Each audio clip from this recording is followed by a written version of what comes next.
Hello everyone, Father Lamb here, and welcome. As I look around the world today, I see and experience a lot of anger. A lot of anger in our world, Anger about the coronavirus, anger about just what's going on in the world right now, anger towards certain people, maybe towards politicians, the way things are handled, maybe anger about what's going to happen with school in the fall. Is there going to be another spike in the coronavirus? Will we have to do it at home? Will we have kind of a hybrid between virtual and real classes? It's not easy. There's a lot of anger going on. Anger at having to wear a mask. Anger at people who don't wear masks. Anger because you can't be with people you love. You can't hug your grandchildren. Anger and frustration, just so many things. Having to be politically correct. Anger at all the unrest that's in our country. Anger at Republicans, anger at Democrats, anger at politicians, anger at liberals, anger at conservatives. The anger goes on and on and on. And in our culture, we really we don't seem to deal with conflict very well. When people can't deal with it, they seem to say to themselves, well, I'll take things in my own hands, which a lot of times means taking things violently into their own hands, sadly. Anger is normal. Anger is a feeling, Anger can set boundaries. But anger that gets hardened into a resentment can really destroy a spiritual life. And that's what I'd like to look at today. Resentment, which is really that hardened anger. The word resent, you may know this, comes from two Latin roots. Re means back or again, and sentire means to feel. So a resentment is to feel backward or to feel again. And resentments lock us in our place of pain. But when we've been hurt by somebody, that's how we kind of feel a little bit of control because we've been hurt by them. And so a resentment is like a natural place to go. But if we hang on to that, it will destroy us spiritually. Some years ago, I learned this when I was in high school. There was a teacher there who really didn't teach that well. He really wasn't that prepared to talk about all sorts of stuff and current events, and all of a sudden say, okay, we're going to have a test in a couple of days' time, and it's going to be on this chapter and that chapter. You had to basically learn it on your own. I barely passed this course, and it really made me angry and resentful. So I graduated from high school, went to college, worked for a little bit, went into seminary, got ordained a priest, and I got invited back to my alma mater. So I'm about 20 years out of high school, and I'm driving into the parking lot of my alma mater to say Mass, and I pull right next to the car of the guy who's this teacher that I hadn't seen in 20 years. And I took one look at him and said hello to him. He said hello to me, and there was anger and resentment right here. And I thought to myself, who has the problem? Anger, resentment, 20 years old.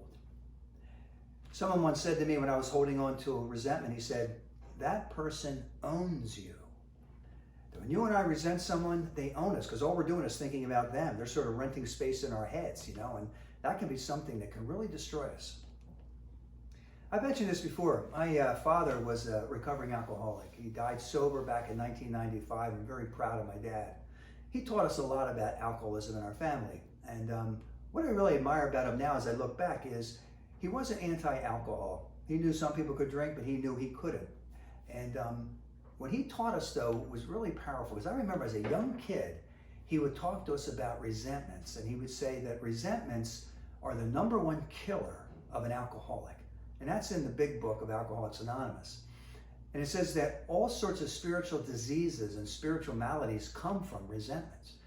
So when an alcoholic or an addict feels a resentment, a lot of times that'll send them out to drink or to drug again. And so alcoholics and addicts cannot have resentments. They always have to be working on them. Well, in my own life, I think you don't have to be an addict to have your spiritual life destroyed by resentment. It can destroy any one of our lives. And it'd be worth you and I looking at our own lives at the resentments that we might have. Someone once said that a resentment is like drinking poison and expecting the other person to die. That's resentment. So what's the antidote? How do we deal with this? I've had people over the years come up to me and say, Father, I have a resentment. I prayed about it. Nothing happened. How do I get rid of this? Well, it takes a little bit more than just a prayer. It takes sometimes a lot of prayer. So I went back to the original source for the antidote, and a friend of mine lent me their big book of Alcoholics Anonymous. And there's a spot in here in the back. I remember my father talking about it years ago.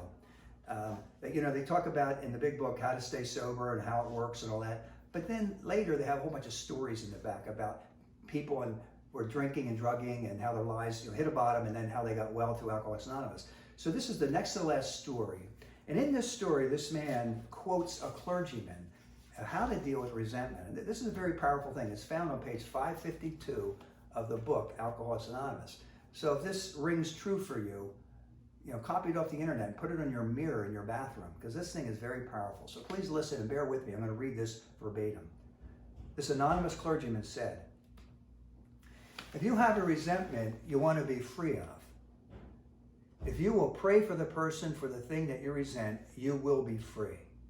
If you will ask in prayer for everything you want for yourself to be given to them, you will be free. Ask for their health, their prosperity, their happiness, and you will be free. Even when you don't really want it for them and your prayers are only words and you don't mean it, go ahead and do it anyway. Do it every day for 2 weeks, and you will find you've come to mean it and to want it for them. And you will realize that where you used to feel bitterness and resentment and hatred, you now feel compassionate understanding and love." It's a very powerful a very powerful paragraph there, praying for someone for 2 weeks. And you know why that is? Because you can't pray for someone and resent them at the same time.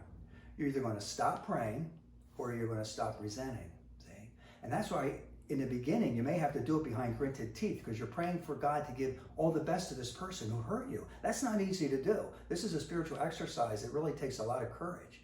And you may have to do it behind gritted teeth. Like, God, give them all the best. But just keep saying it and saying it. And I've done it in my own life, and it does work. And it does take a couple weeks. So I challenge you to try it. If you have a resentment right now towards someone's hurt you, someone's hurt a friend of yours, what happens is if we hold on to these resentments, it destroys us. Forgiveness and letting go of this is about freedom. And a resentment can destroy a spiritual life in just a short amount of time. So our homework assignment this week is pray for the person that you're resenting. Ask God to give them all the best in life, and do it every day for 2 weeks, and see if that doesn't begin to be released from your heart. Try it, And lastly, one more thing to keep in mind, and it sounds trite and it sounds like a cliche, but we need to take all of this one day at a time. God bless you.